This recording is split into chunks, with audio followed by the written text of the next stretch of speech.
चीजों से मुराद ये है। तो एक स्कूल के रिजल्ट कार्ड बनाने हैं, तो ये हमारा परफॉर्मा बन चुका है। ये परफॉर्मा जो है ना वो हमारे आगे साथ चलता रहेगा। और इसमें 50 स्टूडेंट है, 100 स्टूडेंट है, 200 स्टूडेंट है, तो फिर हमारे लिए ये बड़ा बेनिफिशियर है।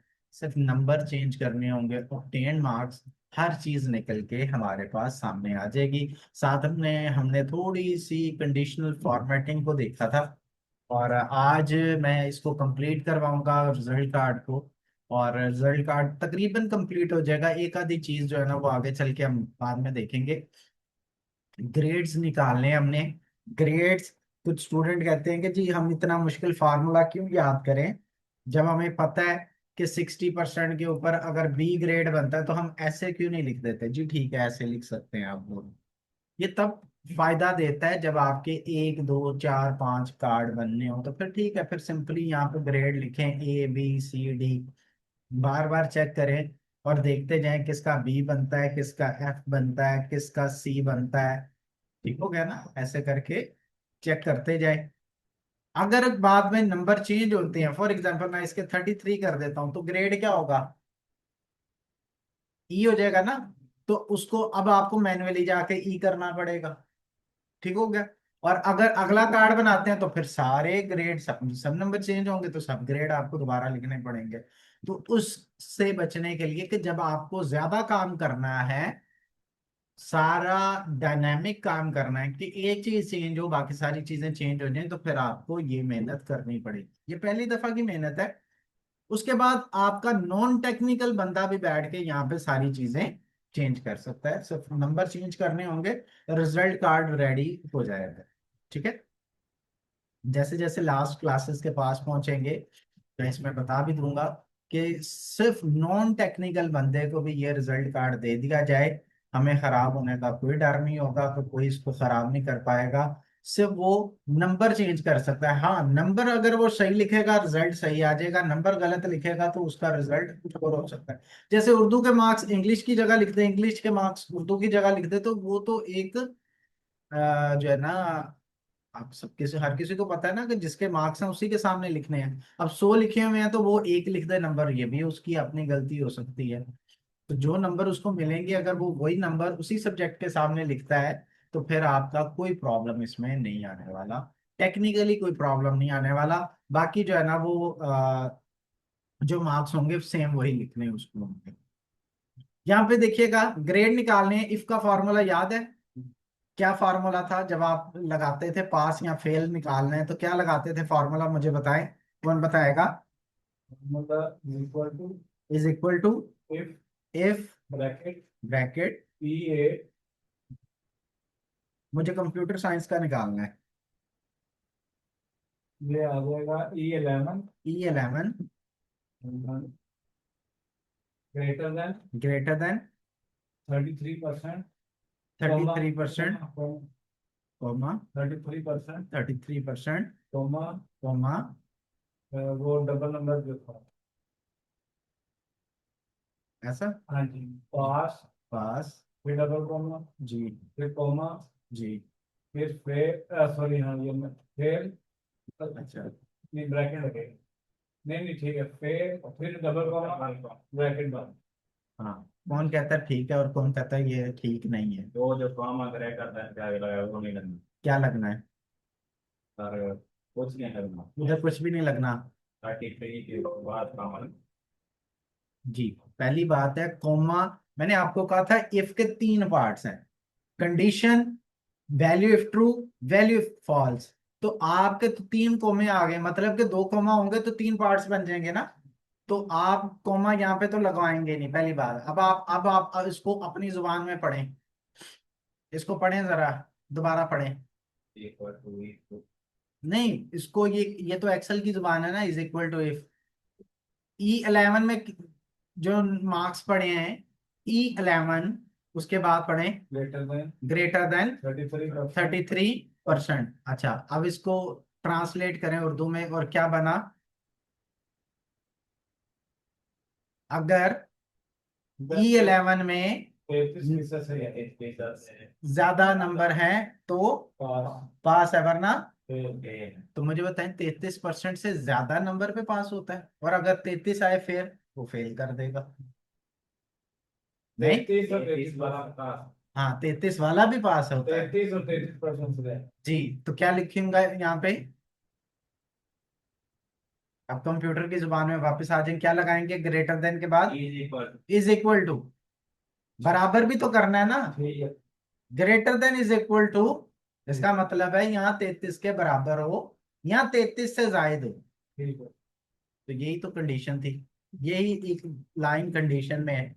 इसको चाहे अपनी जुबान में पढ़ लें चाहे उसकी जुबान में पढ़ लें, आप जब उसको अपनी जुबान में सोचेंगे तो आपको पता चल जाएगा क्या लगाना है क्या नहीं लगाना। आप भी तो कह रहे हैं ना 33 के बराबर हो या 33 से जायद हो, तो ये क्या लफ्ज है? बराबर, greater than and is equal to. ठीक हो गया, बराबर या जायद। अब ठीक है, इससे पहले दो गलतियां थी, एक कॉमा की और एक इज इक्वल की। अच्छा, इज इक्वल ना भी लगाए ना तो आपको यहाँ पे गलती नहीं शो करेगा, मतलब एंटर करने देगा। ये टेक्निकली मिस्टेक है, क्योंकि अगर 33 नंबर आ गए इसको तो इसने फेल कर देना है इसको, आपके कोड ने उसको फेल कर देना है, मेरा कोड उसको पास कर रहा है। क्योंकि वो 33 से ज्यादा। 33 से ज्यादा आपने लगाया हुआ है जी, वैसे इशू नहीं आएगा। अच्छा, दूसरी बात, यहाँ पे अगर कोमा लगाते हैं अगर, तो इसमें सिंटेक्स का मसला आएगा, तो फिर तो एरर आ जाएगा, आगे जाने ही नहीं देगा ना। ये देखें, आगे जाना ही नहीं देगा, एरर आ जाएगा, एरर थ्रो करेगा। अब एरर को पढ़ना है, कहता है there's a problem with this formula, not trying to type a formula when the first character is equal to or minus sign, excel think it's formula। ठीक हो गया। अब वो कहते हैं कि ये फॉर्मूले का सिंटैक्स नहीं है, बेसिकली वो कहना चाह रहा है, कहता है आपने शुरू पे इज इक्वल लगा तो दिया लेकिन ये फॉर्मूले का सिंटैक्स नहीं है। कहता है वो क्या कहता है you type is equal 1 + 1 your cell show 2, or to get around this type a apostrophe first, you type 1 + 1 cell show is equal 1 + 1। वो कहता है आप कुछ ना टेक्स्ट लिखने की कोशिश कर रहे हो, जबकि वो आपने शुरू किया है इज इक्वल से, तो ये फार्मूला कंसीडर होगा। वो हम फार्मूला ही कर रहे हैं लेकिन हमने उसके सिंटेक्स में गलती की है, इस वजह से वो कंफ्यूज हो गया है कि ये आपने लिखा क्या है। ठीक हो गया। तो ये इसके सिंटेक्स की गलती है, क्योंकि इफ के कोड के अंदर 4 ब्लॉक नहीं बनते, इसने 4 ब्लॉक बना दिए हैं, 1 2 3 4, तो उसके सिंटेक्स से आप आउट हो गए। वो समझ रहा है कि आपने टेक्स्ट लिखना था, आपने पता नहीं क्या शुरू पे इज इक्वल लगा दिया, उसकी वजह से काम खराब हो गया, लेकिन मसला इसका था। अच्छा जी, यहां तक क्लियर है?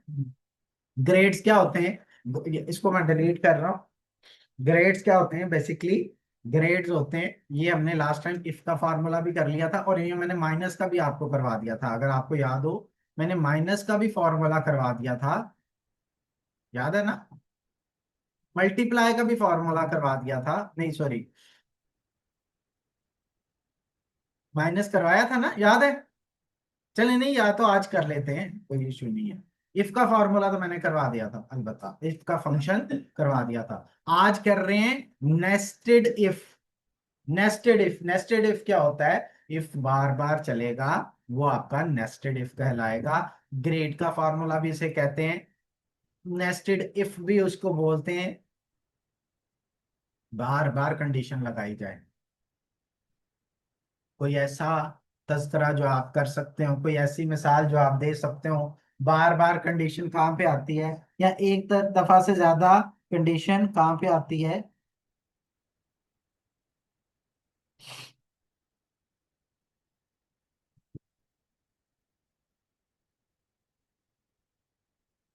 कोई ऐसा सोचे ना जिसमें बार बार कंडीशन आती हो।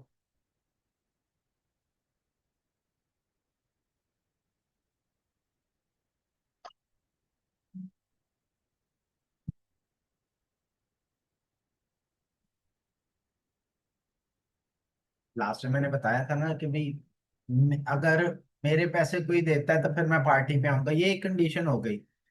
इसका उल्टा बनता है कि अगर कोई नहीं देगा मेरे पैसे तो नहीं आऊंगा। अच्छा, अब आप इस तरह से कर लें कि मेरे पैसे अगर कोई और देगा तो फिर मैं पार्टी ज्वाइन करूंगा, ठीक है? या मैं सिर्फ 10 10% अपने पैसे दूंगा। ये दूसरी कंडीशन है। पहली उन्होंने कहा कि नहीं जी ये नहीं हम मानेंगे, हम क्यों दें आपके पैसे। दूसरी दफा कहता है चलो यार 10% दे दो, तो फिर मैं आ जाता हूँ, मेरे पैसे मैं आप 10% पे करूंगा, फिर आ जाऊंगा मैं। वो कहते हैं ये भी नहीं ठीक। फिर वो कहता है मैं 50% देता हूँ, आप कहते हैं ये भी नहीं ठीक। तो ये इस तरह से आप मल्टीपल केसेस बनाते हैं। जैसे कि आपके, ये रियल टाइम एग्जांपल दिया आपको, इसी तरह से आपके अगर आप देखें तो आपका ग्रेड्स होते हैं। अगर आपके नंबर 90 या 90 से ज्यादा आएंगे तो A+ आपको ग्रेड मिलेगा, ऐसे ही है ना। अगर आपके 80 या 80 से ज्यादा नंबर आएंगे, अच्छा ये 91 और ये 81 से ऐसे चल जाएगा, ठीक है हो गया। और ये आपका बन जाएगा, क्या बनेगा, 81 से ग्रेटर, यहाँ पे लिख भी दूं आपको, ये इसके बराबर या इससे ग्रेटर, ऐसे ही है, इसके बराबर या इससे ग्रेटर, कितने क्या बन जाएगा, ए, A+A। अच्छा अब बताइएगा 71 से ग्रेटर या इज इक्वल क्या बनेगा, B+। 61 से ग्रेटर या इज इक्वल क्या बनेगा, B। 51 से ग्रेटर या इज इक्वल बनेगा C। 41 से ग्रेटर या इज इक्वल बनेगा D। और 33 से ग्रेटर या इज इक्वल बनेगा E। और लेस देन 33 से बनेगा F। मतलब के फेल। ये ग्रेड्स होते हैं। ग्रेड्स चेंज हो सकते हैं, यूनिवर्सिटी में जाते हैं तो वो कॉलेज में जाते हैं। हम B.Com में थे तो तब उन्होंने कहा था कि जी आप लोग 40 वाला पास है तो ग्रेड सारे चेंज हो जाएंगे उसके मुताबिक ही। फिर 40 से नीचे वाला फेल कंसिडर होगा, और ये थोड़ी सी ग्रेडिंग चेंज हो जाएगी। ग्रेडिंग थोड़ी सी चेंज कर सकते हैं।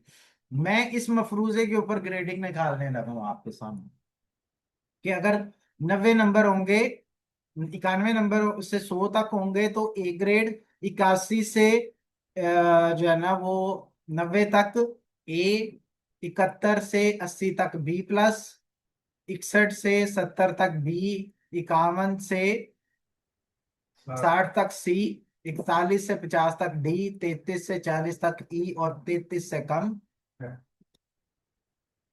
कौन लिखवाएगा फॉर्मूला ग्रेड के लिए।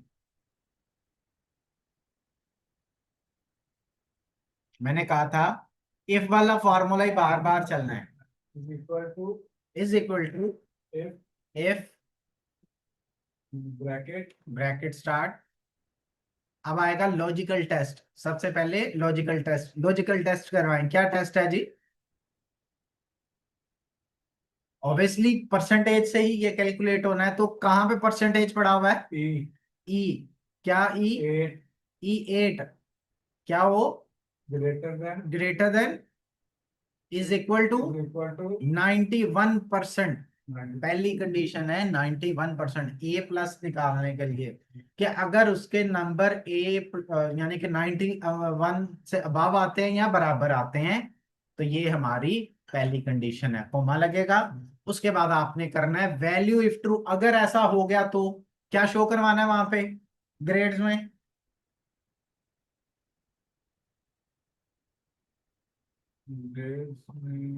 A+।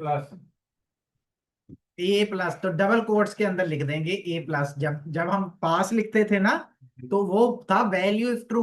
तो वैल्यू कुछ भी चेंज हो सकती है। वैल्यू जब आपका ये कंडीशन ट्रू होगी तो क्या लिखवाना चाहते हैं, ये होता है वैल्यू इफ ट्रू। अब हमारे केस के अंदर ये ग्रेड है आ रहे हैं, तो 90 से अबव जितने भी नंबर होंगे वो A+। वो A+। क्लियर हो गया जी, यहां तक कोई कंफ्यूजन क्लियर है ना जी। अब यहाँ पे वैल्यू इफ फॉल्स कैलकुलेट नहीं हो, ठीक हो गया जी। अब अब आपने कोमा लगाना है। नेस्टेड इफ का मतलब है इफ बार बार चलेगा। पहला वैल्यू इफ ट्रू के बाद वैल्यू इफ फॉल्स की बजाय हम दोबारा इफ से स्टार्ट कर लेंगे। इज इक्वल का साइन शुरू पे आता है फॉर्मूले के।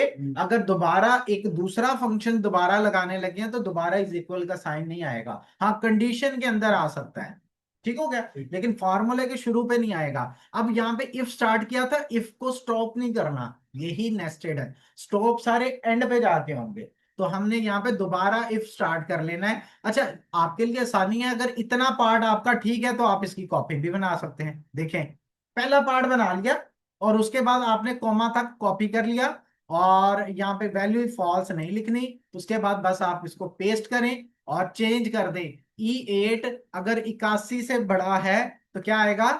ए। फिर कोमा के बाद फिर पेस्ट कर दें। फिर कहें अगर 71 से बड़ा है तो बी प्लस, ऐसे ही है ना। और फिर पेस्ट करें और कहें अगर 61 से बड़ा है तो फिर बी, ऐसे ही है ना। और फिर पेस्ट करें और फिर उसे कहें अगर 51 से बड़ा है तो सी, और अगर 41 से बड़ा है तो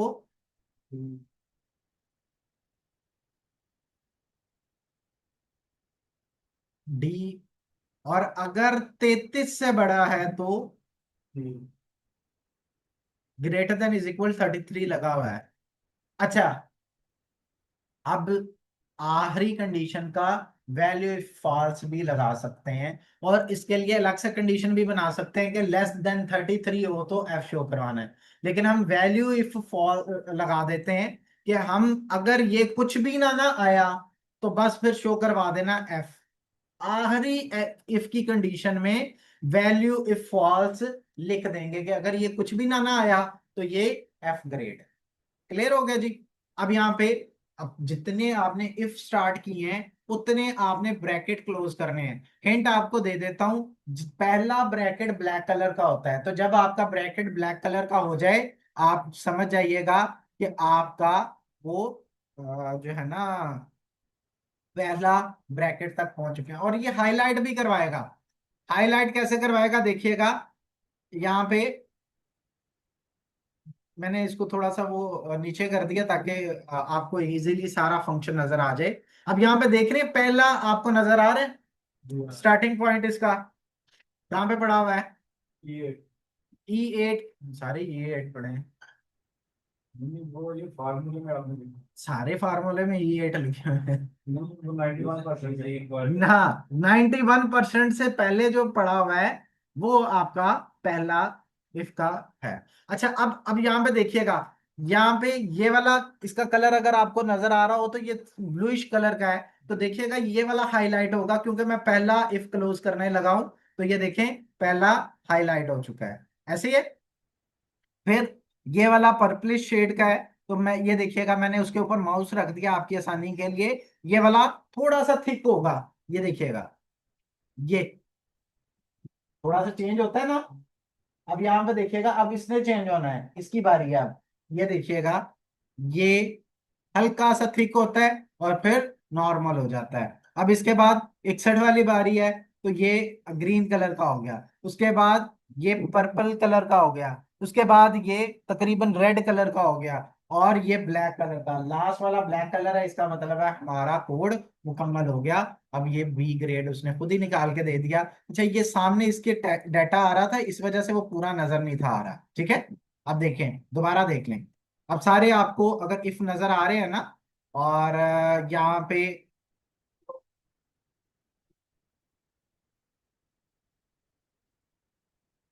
मैं एक मिनट देख लूं, रैप टेक्स्ट तो नहीं किया हुआ। अच्छा, वो नीचे ही ले आता है। खैर, जहां पे आप अपने पास कीजिएगा, मैंने जूमिंग थोड़ी सी ज्यादा की हुई है, इस वजह से ना वो हर दफा उसको चेंज करके नीचे ले आता है जी। अब अगर सही नजर आ रहा हो तो ये दूसरा, ये तीसरा, ये चौथा, ये पांचवा, और ये नीचे देख रहे हैं ना लॉजिकल लॉजिक, वो नीचे वाला हिंट पीछे चली जाती है कि अब ये वाला क्लोज होना है। ये पहला क्लोज हो चुका, तो ये सारा कंप्लीट हो गया। अब आपको बार बार ग्रेड निकालने की जरूरत नहीं है, एक दफा ग्रेड निकालना है, क्लिक करके ड्रैग कर देना, सबके ग्रेड्स खुद ही निकलेंगे। अब अब आपके नंबर चेंज होते हैं, 32 करें तो ये फेल हो जाएगा, एफ आ गया। 33, 34, 40 जो भी होगा उसके मुताबिक एडजस्ट करता है। 91 करते हैं, ए प्लस हो गया। 0 कर दिया, एफ हो गया, ठीक है। और यहाँ पे 32 किया, 21 किया, फेल है, 32 किया फेल है, इसके बाद जो भी चेंज आएगा अपवर्ड जाएगा तो मेरे पास हो जाएगा, और साथ में ग्रेड चेंज हो जाएंगे। इतना ट्राई करें फिर आगे चलते तो हैं। सर ये जो आपने ब्रैकेट बंद की है, इस सिर्फ हमें ब्रैकेट लगाने हैं, कलर वो खुद ही करेगा। इतना बनाएं, सिर्फ आपने इतना पार्ट लिखना है, इफ ये grade A plus double quotes के साथ। अच्छा ये डबल कोट ही होने चाहिए, सिंगल कोट दो दफा नहीं प्रेस करनी है आपने, वरना सारा फॉर्मूला दोबारा लिखना पड़ेगा। और ए प्लस डबल कोट कोमा लगा के ये सारी कोटेशन इज इक्वल से पहले पहले कॉपी कर लेनी है, और ब्रैकेट कोमा के बाद आप इसको पेस्ट करके चेंज करते जाएं, पेस्ट करके चेंज करते जाएं। लास्ट में जितनी दफा आपने इफ स्टार्ट किया है गिन लें, आपको कलर नहीं याद रहते, गिन ले कितनी दफा इफ स्टार्ट किया है, उतनी दफा ब्रैकेट क्लोज करते हैं, बात खत्म। ट्राई करके देखें फिर आगे चलते हैं। एक दो फॉर्मेटिंग की चीजें देखते हैं, और बकाया जो है ना वो हम इसको वाइंड अप करते हैं।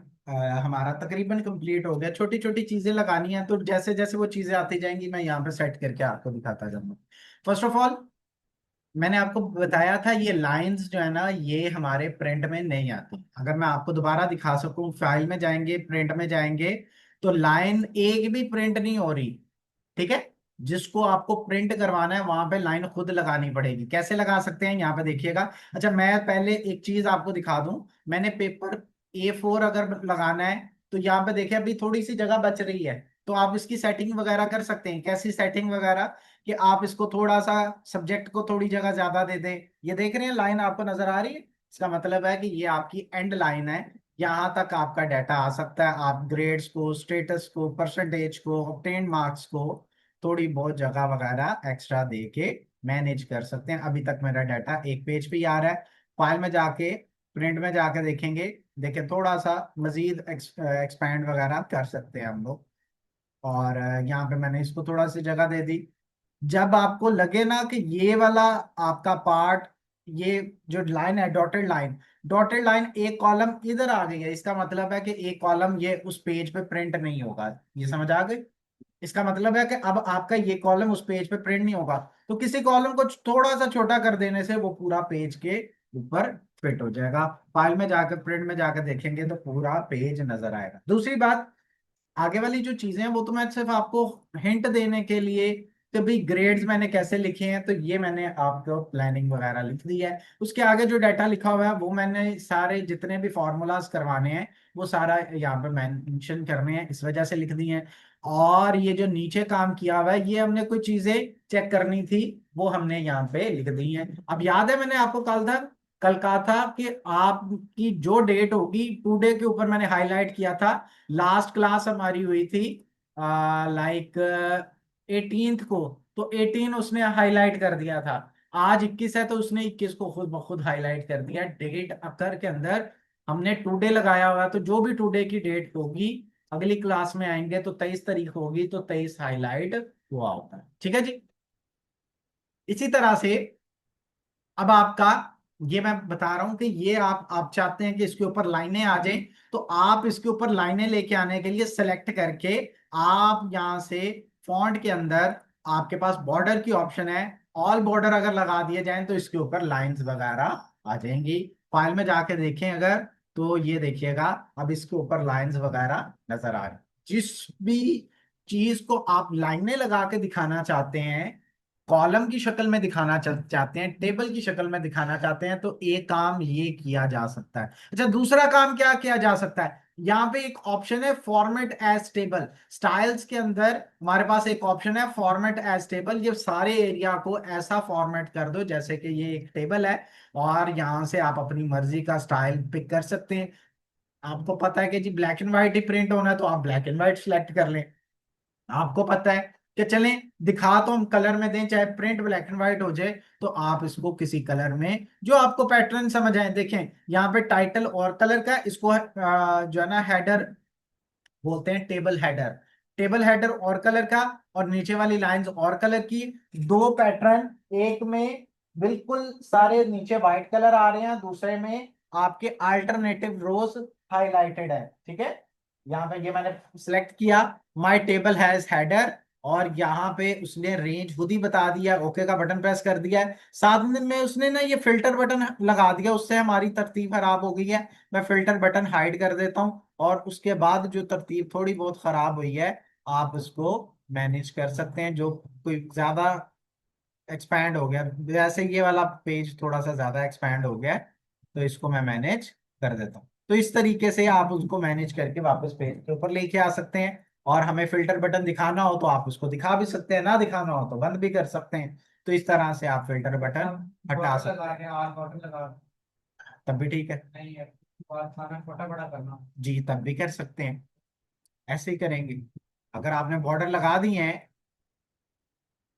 उसके बाद भी कॉलम यहीं से छोटे होंगे। ये ऊपर जो उसके कॉलम के नेम के दरमियान में सेपरेटर है ना, वही कॉलम को छोटा बड़ा करने का जिम्मेदार है, चाहे बॉर्डर लगे हैं चाहे बॉर्डर नहीं लगे हैं, ठीक है।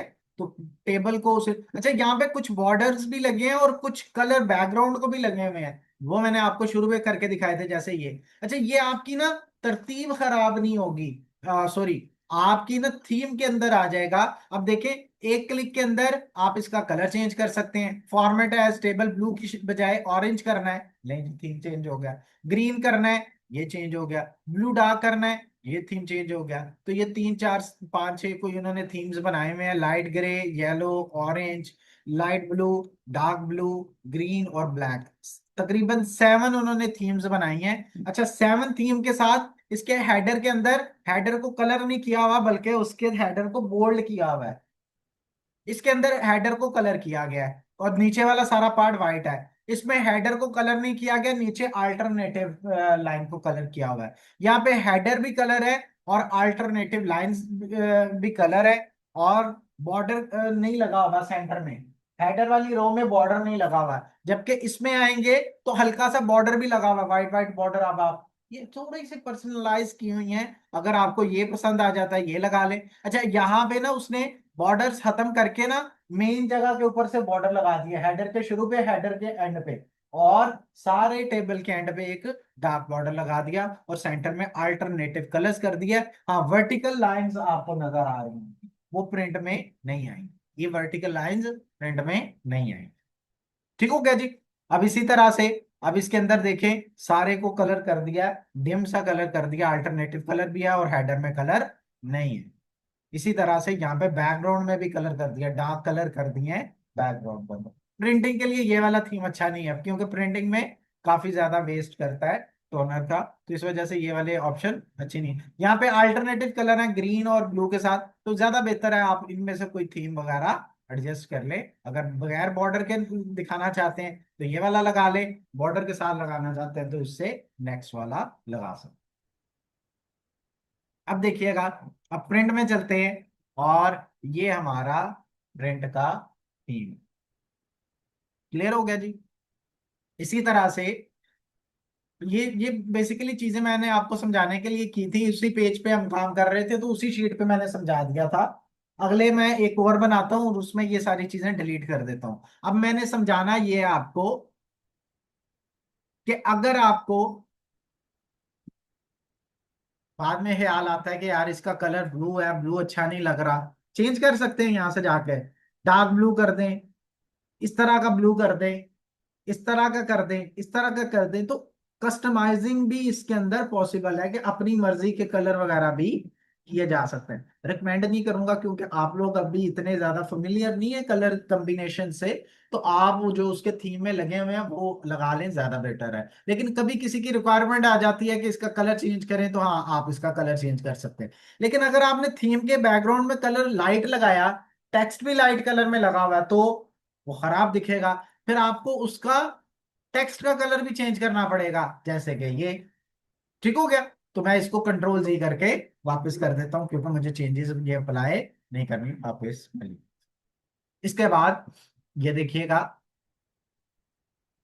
अब अगर आपको मैं कहूं, एक आपने पैटर्न रेडी कर लिया, अब दूसरा आपको रिजल्ट कार्ड बनाना है। जैसे ये मोहम्मद काशिफ था, अब एक और स्टूडेंट है सुबहान अहमद, उसका अगर सर्टिफिकेट बनाना है या रिजल्ट कार्ड बनाना है, तो इतनी मेहनत, ये तकरीबन हमने 2 घंटे 3 घंटे में लेट्स सपोज बनाया है, तो अगला रिजल्ट कार्ड 5 मिनट के अंदर अंदर बन जाएगा, अगर आपके पास चीजें सारी पड़ी हुई। 5 मिनट बहुत ज्यादा है, 1 मिनट के अंदर बन जाएगा, 5 मिनट तो बहुत ज्यादा होते हैं। कैसे? अब यहां पे देखिएगा, शीट को रीनेम किया जा सकता है, 2 से 3 तरीके हैं रीनेम करने के। अब यहाँ पे मैं एक ही तरीका बताता हूँ, राइट क्लिक करेंगे और रीनेम क्लिक करके आप इसका नाम रख दें काशिफ। ठीक हो गया? जो भी स्टूडेंट है, अब याद भी तो रखना है ना कौन सा स्टूडेंट कौन सी शीट पे पड़ा हुआ है, तो इस शीट का नाम रख देते हैं काशिफ जी। अब यहां पे देखिएगा, इसकी राइट क्लिक करके मैं मूव और कॉपी पे क्लिक करता हूं और क्रिएट अ कॉपी बना देता हूं, ओके का बटन प्रेस कर देता हूं। अब काशिफ 2 आया, और काशिफ 2 को मैंने क्या नाम बताया था, किसका बनाना है, सुबहान का। सुबहान का, लें जी, इसका नाम मैंने सुबहान रखा। रिजल्ट कार्ड में क्लास भी उसकी सेम है, रोल नंबर 6 है, और यहाँ पे इसका नाम लिख देते हैं सुबहान अहमद। ठीक हो गया जी? अब यहाँ पे और क्या चेंज करना है, सिर्फ उसके ऑब्टेन मार्क्स, ये सारी चीजें एक्स्ट्रा है, ये मैंने पिछले पेज पे दिखा दी हैं, तो मैं यहाँ पे नहीं दिखाऊंगा, सिर्फ इस पे रिजल्ट कार्ड ही दिखाता हूँ आपको, सिर्फ और सिर्फ रिजल्ट कार्ड,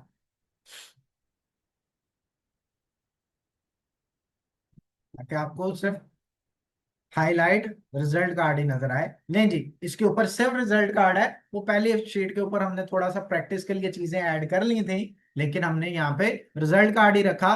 और यहाँ पे इसके ऑब्टेन मार्क्स इंग्लिश में 101 है, उर्दू में 88 है, मैथ में 76 है, कंप्यूटर में 48 है, और फिजिक्स में 56 है, और केमिस्ट्री में 73 हैं, और इस्लामिक स्टडी में 52, और पाक स्टडीज में 58 है। बस 1 मिनट के अंदर रिजल्ट कार्ड रेडी। क्या करना पड़ा, नंबर चेंज किए, नाम चेंज किया, रोल नंबर चेंज किया, रिजल्ट कार्ड रेडी। एक दफा की मेहनत, सारी मेहनत एक पे कर लें, बिल्कुल फाइनलाइज कर लें, फिर आगे आपको क्या करना होगा, सिर्फ नंबर चेंज, नाम चेंज और roll number change, result card ready हो गया। ग्रेड भी निकल आए, दोनों के मुख्तलिफ हैं, काशिफ के कुछ और थे, काशिफ का बी एफ था, यहाँ पे देखें, पहला बी है, दूसरा सी है, तीसरा फिर B+। इजी है ना? एक दफा की मेहनत जरूर है, लेकिन ये मेहनत तब करनी है जब आपको पता हो कि आपके पास बाद में काम ज्यादा है, तो बाद वाला टाइम हम हमारा ज्यादा होता है, कंज्यूम होता है टाइम, तो हम उसको सेव करते हुए पहले 1-2 घंटे की मेहनत कर लेते हैं। अब मुझे बताएं, अगर मैं 1 मिनट में एक रिजल्ट कार्ड चेंज करता हूं, तो 100 रिजल्ट कार्ड कितनी देर में बनेंगे, 100 मिनट में, मतलब के 1.5-2 घंटों में 100 रिजल्ट कार्ड खत्म। ऐसा ही है ना? अच्छा, 2 घंटे वो लगाए, और 2 घंटे या 2.5 घंटे की ये पूरे रिजल्ट कार्ड को तैयार करने की मेहनत लगाएं, कितनी देर लगी, 4 घंटे, तकरीबन अप्रोक्सीमेटली 4 घंटे या 5 घंटे लगा लें मैक्सिमम। अच्छा, अगर आप रिजल्ट कार्ड मैनुअल करते, तो एक कार्ड के ऊपर अगर आपको 3 मिनट लगते, तो 100 कार्ड पे कितने लगते, 300 मिनट। खुद ही डिवाइड कर लें, ये तो मैं 100 की एग्जांपल दे रहा हूं ना। और अगले साल फिर इसी ने चलना है, अगले साल फिर इसी ने चलना है, अगले साल फिर इसी ने चलना है, क्योंकि ना ग्रेड चेंज होने हैं, ना पासिंग मार्क्स चेंज होने हैं, अगर हो भी जाए तो मैं यहाँ 1 मिनट का काम है, यहाँ से 33 को चेंज करके 40 कर देंगे। ग्रेड चेंज होते हैं तो उसका भी उसके अकॉर्डिंगली चेंज कर देंगे, कोई चेंज नहीं आएगा। सब्जेक्ट चेंज होते हैं तो सब्जेक्ट चेंज कर दें, बस स्टूडेंट चेंज होना है। आगे चल के तो मैं सिर्फ ये रोल नंबर चेंज करूंगा, नाम भी चेंज खुद ही हो जाएगा स्टूडेंट का, ये भी हम कर सकते हैं। ठीक है?